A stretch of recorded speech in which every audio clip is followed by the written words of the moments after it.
자, 예수님이 재림할 때 왜 우리를 신부로 비유를 했느냐? 여자들이 인생에 제일 행복한 날이 어느 날이냐?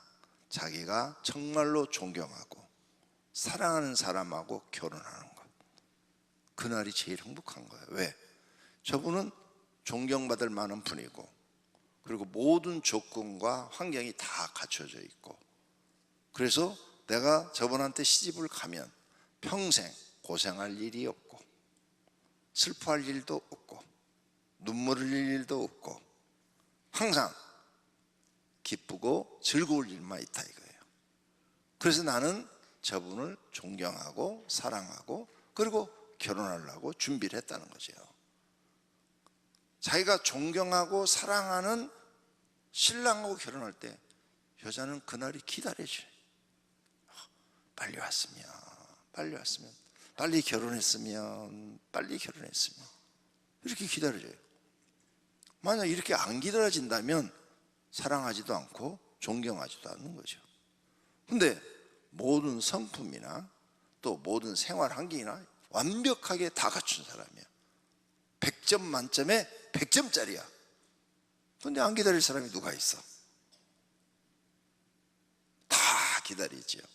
그래서 이 결혼식 잔치에 예수님이 오신 것을 비유로 예수님이 직접 말씀하신 거예요. 마태복음 25장은 예수님이 직접 자신이 오실 것을 비유로 우리에게 가르쳐 준 거예요. 그래서 야, 내가 재림하는 것이 신부가 신랑을, 완벽한 신랑을 기다리는 것처럼 기쁘고 즐거운 일이다. 너희는 준비하고 있어라. 깨어 있어라.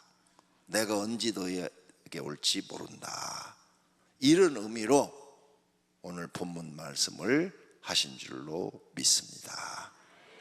근데 마태복음 24장에서 재림할 때가 언제입니까? 하고 물어보니까 그 날과 그 시는 아무도 모른다. 그런데 징조를 보면 알 수 있다. 그 징조를 보고 너희는 기다려라 그랬어요. 근데 24장 바로 앞에서 그 예수님이 재림할 때 그 징조를 설명을 하고 바로 예수님이 오실 때는 신부가 신랑을 기다리는 것처럼 이런 현상이 일어날 것이다. 이렇게 말씀하신 거예요. 그럼 지금 우리가 살고 있는 이 세상을 보자. 코로나 이후에 어쩜 예수님이 말씀하신 징조가 다 나타나고 있어요. 첫째, 예수님이 오실 징조, 거짓 선지자들이 많이 일어나리라 그랬어요. 거짓, 가짜 하나님의 종들이 많이 일어나리라. 조심해라. 그 첫 번째 징조예요. 가짜들이 많이 일어난다. 그래서 가짜에게 속지 마라. 그러니까 성도님들이 가짜에게 속지 않을 정도의 성경 지식이 있어야 되겠죠. 없으면 가짜에게 속겠죠. 그러니까 우리나라만 해도 가짜 얼마나 많은지 몰라요. 우리나라에, 이 조그만 나라에 이단이 100개가 넘는다고 그러니까 얼마나 많아요? 이 조그만 나라에. 우리도 모르는 이단이 엄청나게 많은 거예요. 100개가 넘는다니까. 그러니까 조심해야 돼. 그리고 기존 교회들도 가짜들이 많아요. 가짜들. 그러니까 너희는 진짜와 진짜의 종과 가짜의 종을 구분할 줄 알아라. 예수님이 그렇게 말씀하신 거예요. 두 번째, 예수님이 오실 때 세상 징조. 징조는 그 뭐냐? 곳곳에 기근이 일어나고 지진이 일어나고 그 다음에 이런 자연현상, 이상한 일들이 많이 일어날 것이다. 근데 요즘 정말 지진, 화산 폭발, 그 다음에 자연재해 막 비가 막 쏟아지고 우박이 막 쏟아지고 그래가지고 막 온 세계가 지금 뉴스가 막 난리잖아요. 예? 이야, 요즘 태풍은요 미국도 그러고 중국도 그러고 그냥 그 큰 트레일러 자동차가 날아가 버려. 그렇게 무거운 그 자동차가 바람에 확 날아가서 탁 그냥 뒤집어져 버려. 사람은 그러니까 아무것도 아니에요. 사람 날아가는 거. 그리고 너무나 지금 자연재해가 온 세상에 너무 많이 일어나고 있어요. 그 봐라, 그게 바로 마지막 시대의 징조다. 세 번째는 전쟁이 일어난다. 전쟁이 끝날 줄 알았는데, 트럼프가 되면은 러시아하고 우크라이나의 전쟁이 끝날 줄 알았는데 안 끝나네. 더 심하게 양쪽 막 공격을 하네. 이스라엘 전쟁도 가자 지구가 끝날 줄 알았더니 벌써 1년 넘게 전쟁하고 있죠. 그러더니요, 어제 그제는 또 이란을 공격해가지고 지금 3차 세계대전이 일어나네 안 일어나네 지금 난리가 났어요. 전 세계가 지금 긴장하고 있어요. 이게 3차 세대전으로 가는 거 아니야? 이렇게 난리가 났습니다. 전쟁이 지금 일어나고 있어요. 그걸 봐라. 그런 것들이 계속 일어나면 그게 예수님이 재림할 징조라. 근데 진짜 지금 전쟁이 갈수록 커지고 있어요. 그렇죠? 러시아나 우크라이나 전쟁도 커지고 있고, 지금 이스라엘과 이란 전쟁도 커지고 있고, 큰일이에요. 갈수록. 이렇게 세상이 돼요. 그 다음 이상한 질병이 엄청나게 일어나고 있죠. 오늘 새벽에도 말씀드렸던가요? 이 질병으로 죽은 사람이 엄청나다. 태어나는 사람은 36만 명에서 40만 명 사이더라고요. 한국에서 남한에 태어난 사람이 36만에서 40만 사이인데 죽은 사람은 550만 원이나 되더라. 와, 비율이 안 맞아요.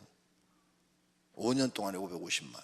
그러니까 4, 5, 20, 200만 명. 약 많이 태어났다고 치고 한 200만 명인데 죽은 사람은 550만 명이더라.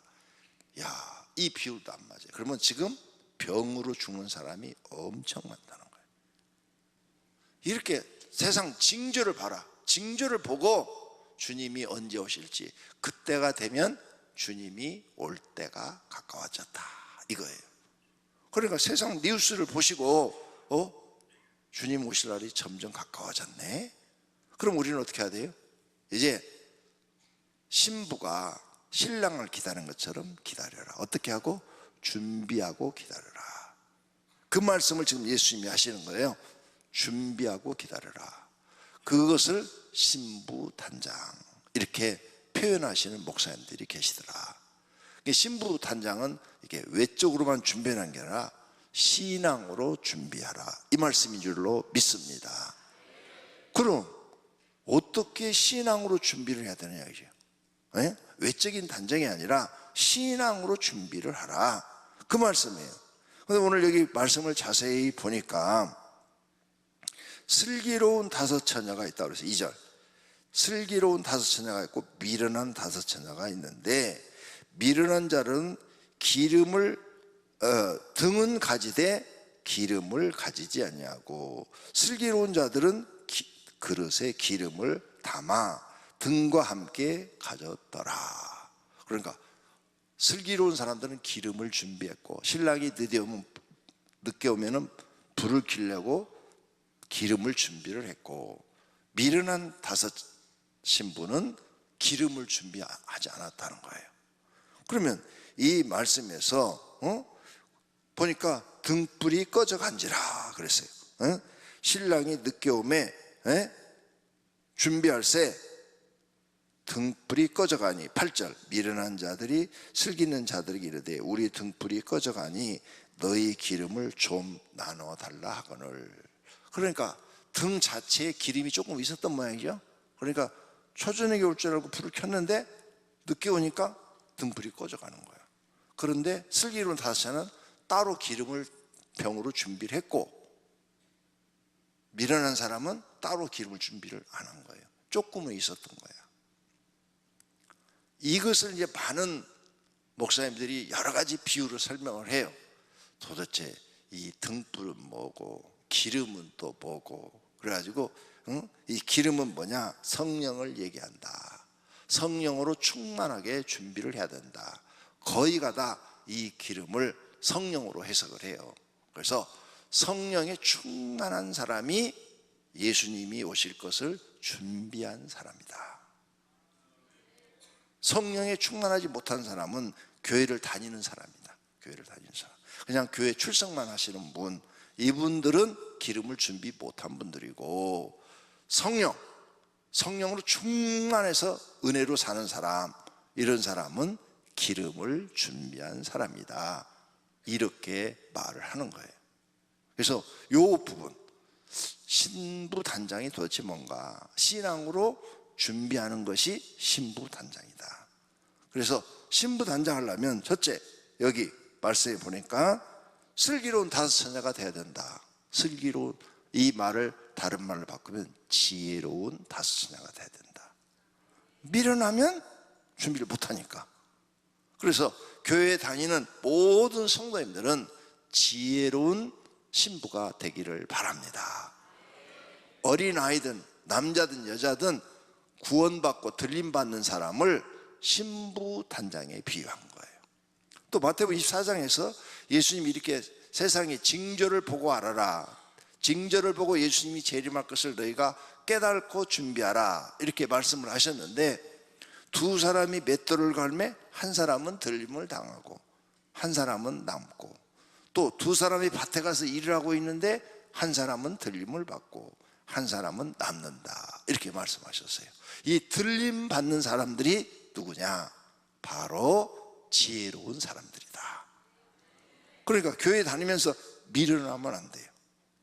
마태복음, 여기서만 그런 게 아니라 마태복음 7장에서 산상수훈에서 예수님이 아주 중요한 설교를 쫙 5장, 6장, 7장을 하십니다. 그 끝에 가가지고 내 말을 듣고 지키는 자는 반석 위에 집을 지은 자요, 풍랑이 일어나도 절대 무너지지 않는다. 비바람이 불고 창수가 터져도 무너지지 않는다. 그런데 내 말을 듣고 지키지 않는 사람은 모래 위에 집을 지은 사람이요, 비바람이 불고 창수가 터지면 모래 위에 지었으니까 집이 무너진다. 그 사람들은 미련한 사람이다, 일어났어요. 그러니까 교회 나와도 하나님의 말씀을 듣고 그 말씀대로 지키는 사람은 지혜로운 사람이요, 하나님 말씀을 듣지 않는 사람, 듣긴 들었는데 안 지켜, 그 사람은 미련한 사람이다. 그러면 여기에 슬기로운 사람은 누구냐? 하나님의 말씀을 듣고 지키는 사람이다.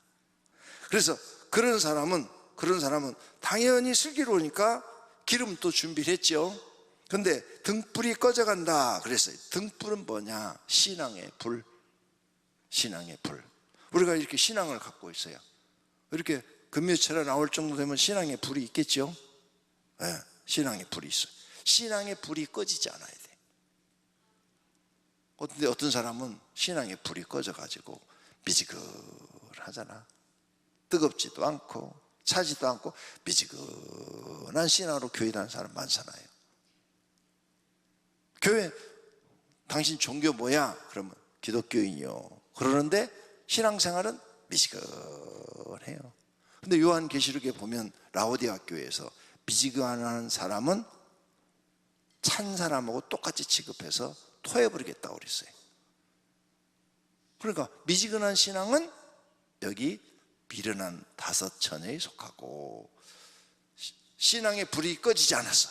항상 내 마음속에 은혜가 있고 성령의 역사가 있고, 나는 하나님을 너무너무 사랑하는 거야. 예수님이 오는 것을 간절히 기다리는 거예요.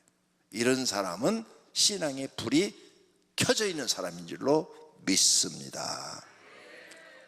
그래가지고 예수님이 신랑이 딱 왔어요. 딱 와서 이 준비된 다섯 처녀는 주님 기다렸어요 하고 딱 결혼식 잔치에 들어갔어. 그리고 결혼식 문이 딱 닫혀버렸대. 기름 사가지고 5명이 왔어. 미련한 신부들이 기름 사가지고 와서 문 열어주세요, 문 열어주세요, 문 열어주세요. 아무리 해도 문을 안 열어주는 거야. 우리 기름 가지고 왔어요, 문 열어주세요, 문 열어주세요.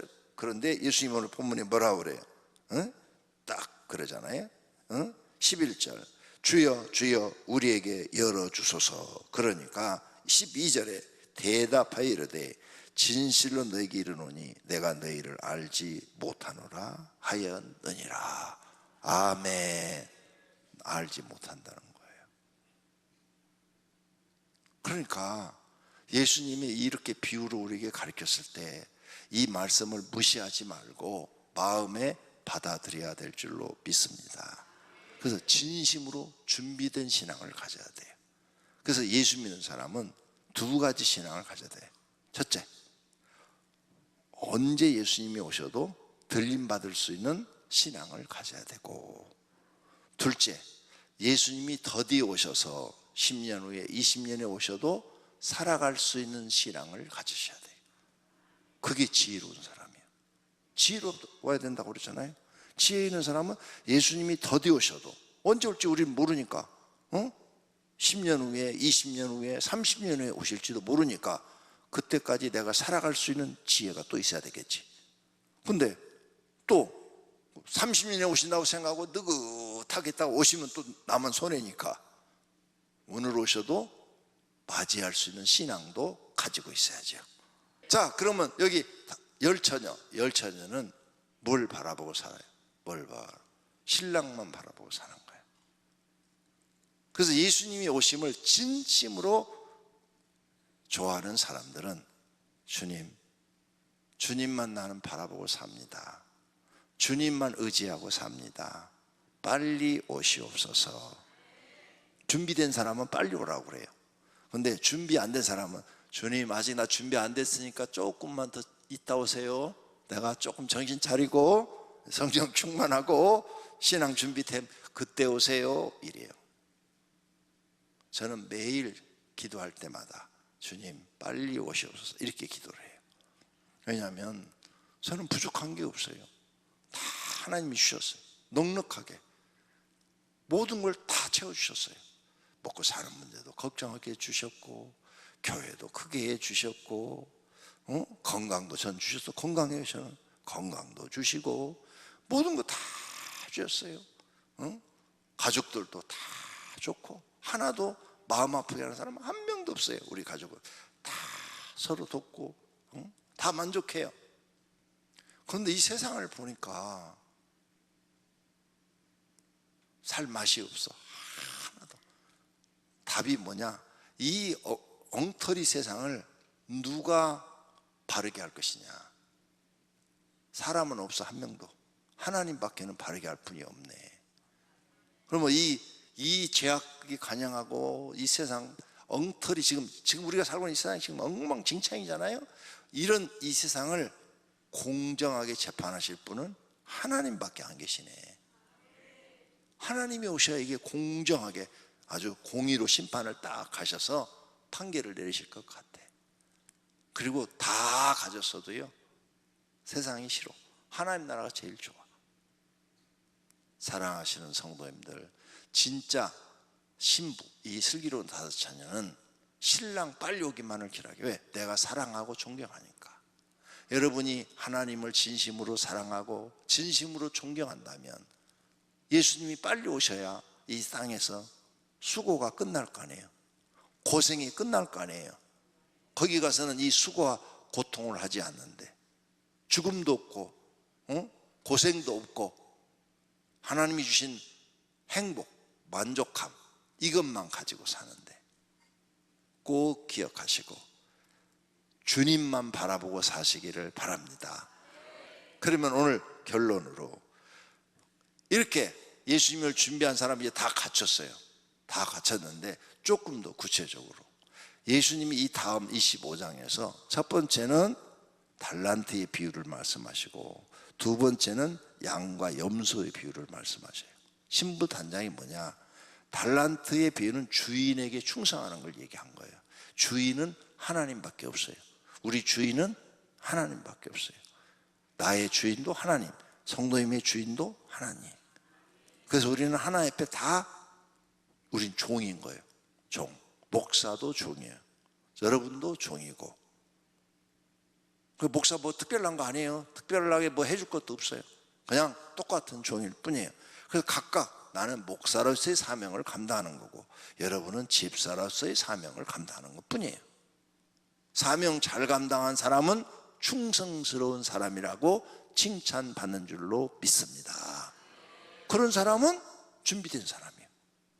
그래서 예수님 재림할 때 작은 일에 충성한 종아, 내 즐거움에 참여하리라. 그건 하나님 나라에 들어오리라. 이 말씀이에요.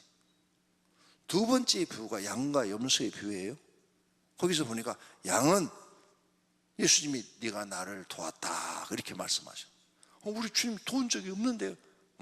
소자에게 한 것이 곧 나에게 한 것이라. 어려운 사람에게 네가 도와준 것이 다 나에게 한 것이다.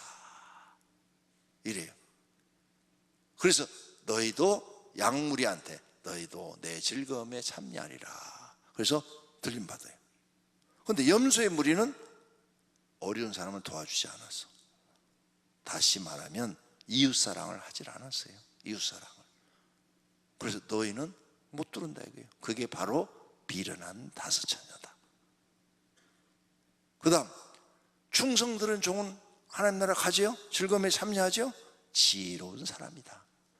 그런데 악하고 게으른 종, 한 달란트 땅에 묻어둔 사람, 일하지 않은 사람, 사명 감당하지 않은 사람, 이 사람은 미련한 다섯 처녀다. 예수님이 이렇게 가르쳐 주는 거예요. 그러니까 확실하게 들림 받으려면 하나님 사랑, 이웃 사랑을 실천해야 된다 그 말이에요. 행동으로 보여라 이거예요. 하나님이 알 수 있도록 그런 사람만 들림을 받는다. 네가 나를 믿는다 하면서 그런 거 안 하면 안 된다. 그러면 자, 하나님 사랑도 했고 이웃 사랑도 했어요. 퀴즈. 계명 안 지켰어. 시키면 우상 숭배했어. 하나님 사랑도 하고 이웃 사랑도 했는데 우상 숭배했어. 들림 받아요 못 받아요? 못 받아요. 그러니까 계명 지키는 것은 기본이야, 기본. 계명을 기본으로 지키는 사람은 지키면서 하나님 사랑도 하고 이웃 사랑도 해야 되는 거예요. 아시겠습니까? 그러니까 계명은 하나님과의 언약이라고 그랬어요. 언약. 그러니까 계명을 지키면서 하나님 사랑도 하고 이웃 사랑도 하지. 주일날 나서 막 충성하고 막 일도 열심히 하고 했어.